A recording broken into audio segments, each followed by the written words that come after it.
JD, you mentioned Kadarius Toney, and that's something else we talked about last week. He was back at the with Pat and those guys training. It's all speculation that he could be gone.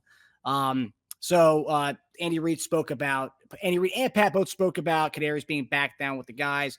Andy Reid said Kadarius is arguably one of the most talented guys we have on the team. It's just a matter of staying healthy and being able to stay on the field.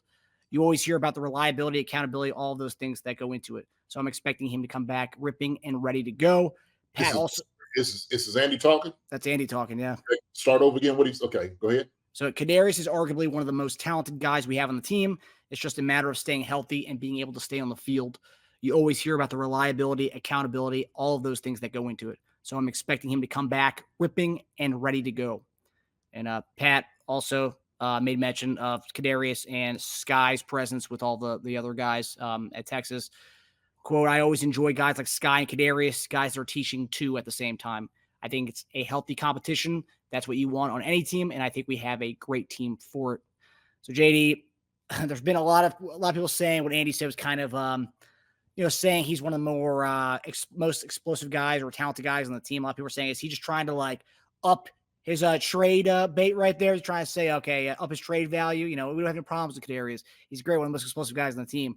Or do you tend to agree with Andy that Kadarius does bring that to the table in this squad? Yeah, I mean, Kadarius Toney definitely brings that to the squad. But we understand his ability when he got here, sitting in college, when he was at Florida. So we know he has the ability. We know he's very athletic, very fast. I mean, he runs routes hard, man. He gets open. He can do a lot of different things on the football field. Does it discount that they might want to increase his trade value? Sure. I mean, I think you could do both, right? Just in case something comes up, if a team wants to become that. But Andy and them may feel like, hey, man, look, this is the guy for us. Let's just say, because of this Rashid Rice situation, they're sitting there saying, look, Kadarius Toney, what we might have been thinking about possibly trading him or what we were going to do with him, this kind of forced our hand a little bit. And consideration for Kadarius. It could. I'm just saying. I'm just speculating. I don't know. But I know that all these thoughts are probably coming up. Especially when people were talking about that, Kadarius might have said this, might have said that. We don't know the validity of these videos or whatever. I think he said I could have upset about some things, but whatever, man. Guys get upset. Shoot, that's what happens sometimes, and this league can get you upset. Believe me. Sometimes you may not feel like things is fair. Sometimes you feel like you might not got what you wanted. But Kadarius is all those things. He's a very talented receiver. It is about his, availability. It is about his durability. Can he stay on the field? It was unfortunate that he was hurt coming into training camp or got hurt in training camp, and he had to come back the very first game of the season. And I think that put him behind the 8 ball a little bit, right? Sometimes when your body's just not feeling right when you start out, that could be really a recipe for disaster. And he had just had a bad year just over the course of it. Obviously, the other people know all the things that happened with him, the offsides and all those. So hopefully he's moved past that point. He's there.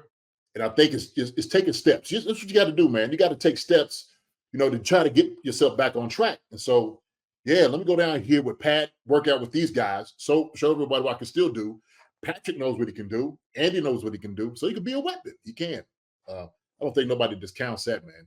I think some people are just they don't have the patience. Okay. And they like Amber Brown said, is he ready to cut ties with someone? I don't know. Andy is a player's coach. It takes a lot for him to cut ties with someone, especially when they can add value to the team. Yes.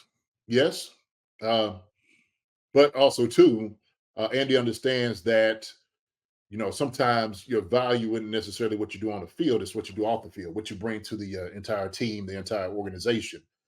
And if guys, don't take value in that and stock in it, Andy has no problem cutting ties.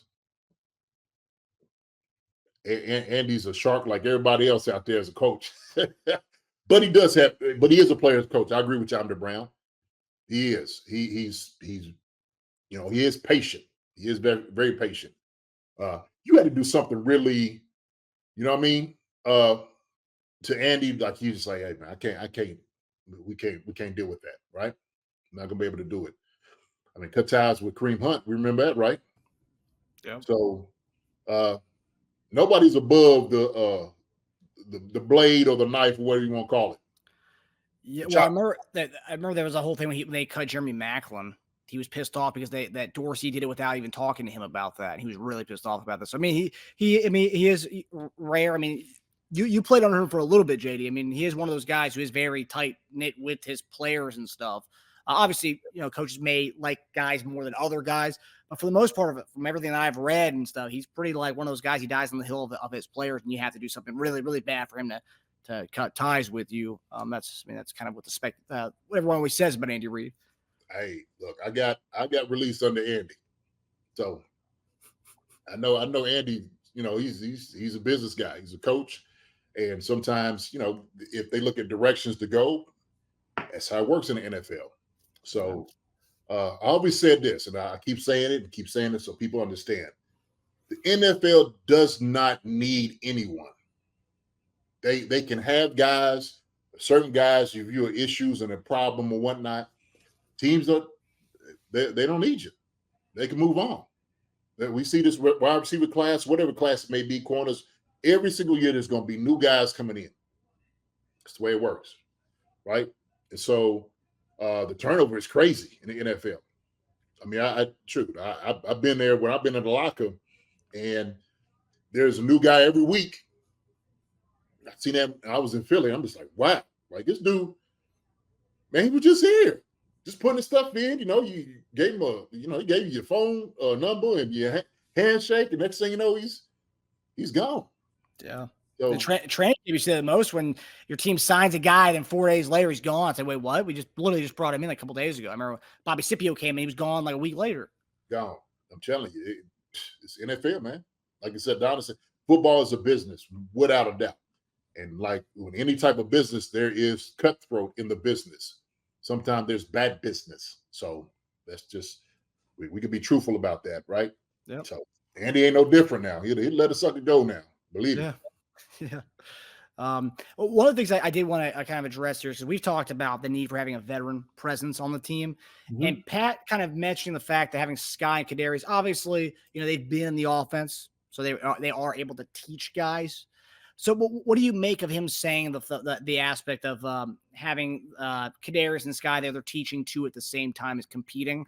There's two guys who have been in the offense, right?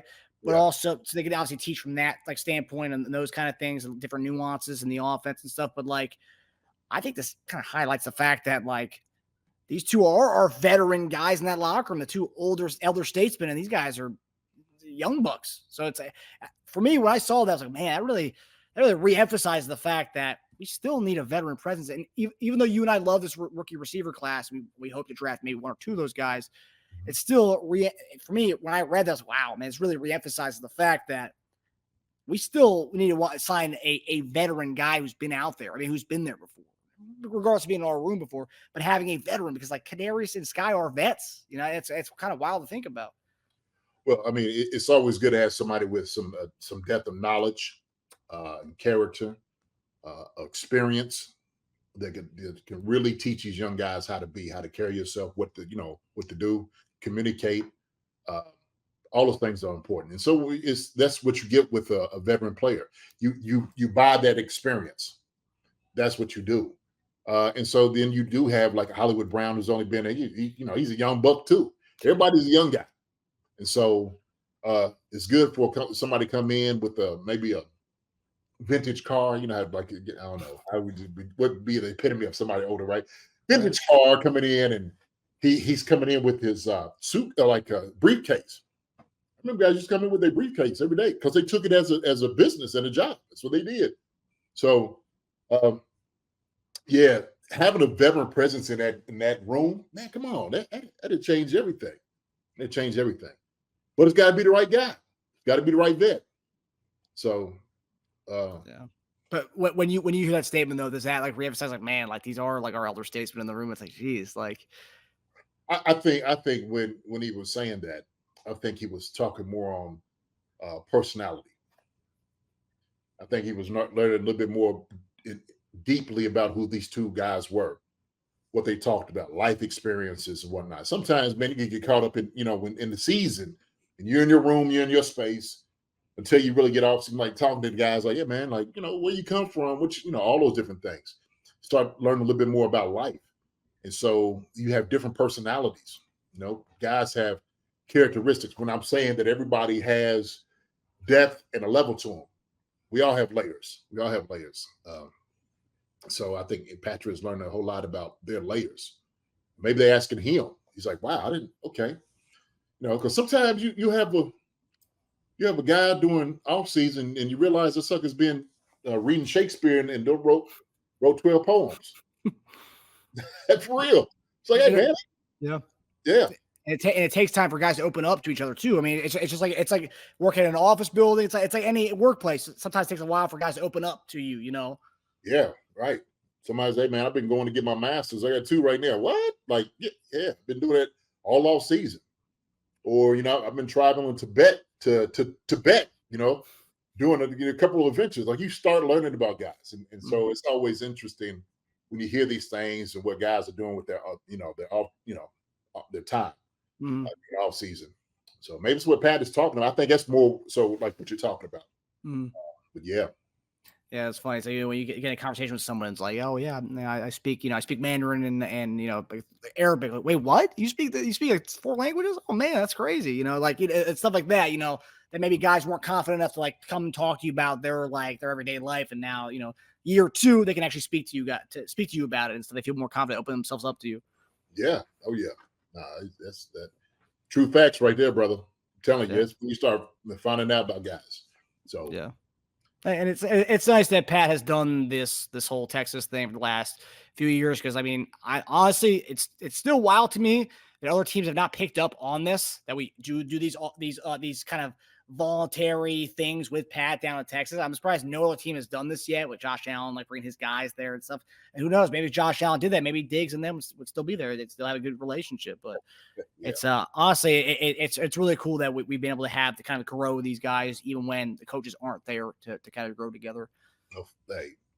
No truer statement has been said. I'm sorry, in that, because you could see it, how it translates into wins. You can see how it translates into being on the same page. And so we'll hope that continues. If these 2 guys are going to still be part of the team, contributing like we think they can, it's going to be, a huge benefit for us when that repeat, right? Yeah. So I'm also curious to see after the draft, if we do draft a receiver, we hear, Jalen McMillan or Jalen Polk was at Texas working out with Pat. Oh, really? I didn't know that. And again, that's another thing that teams are not utilizing, the fact that they can work out with the receivers, learn kind of see different schemes that they can do with their quarterback.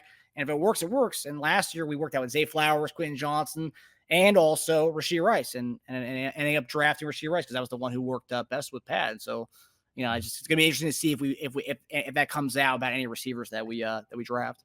Hi, everybody. Thanks for watching. Subscribe here to get the latest from the show. Also, be sure to check out the best clips from Chief Concerns. And if you prefer to listen to the show, subscribe and follow us on Apple Podcasts, Spotify, and anywhere else you get your podcasts.